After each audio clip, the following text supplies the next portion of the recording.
বন্ধুরা, আমার ভিডিওতে লাইক করছো, আবার লাইক তুলে নিচ্ছ, দেখতে সাপোর্ট তো করতে পারো আমাকে যে হ্যাঁ আমি একটা ভিডিও বানাচ্ছি, আমাকে ভিডিও দেখতে তো তোমাদের ভালো লাগে না, লাইক কমেন্ট কি শেয়ার করতে পারো না?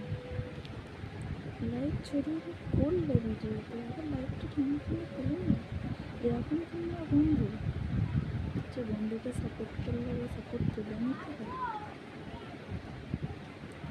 সাপোর্ট করছো যদি সাপোর্টটা তুলে নেয়, ঠিক আছে? বেশি করে শেয়ার করে যদি না সাপোর্ট করতে পারো, লাইক করার দরকার নেই।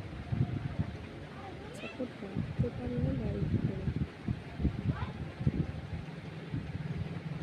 কিন্তু ভিডিও এত বানাচ্ছে, আমার ভিডিওগুলো রিভিউ চলছে, একটা ভিউজ নেই, লাইক তো কমেন্ট তো কম।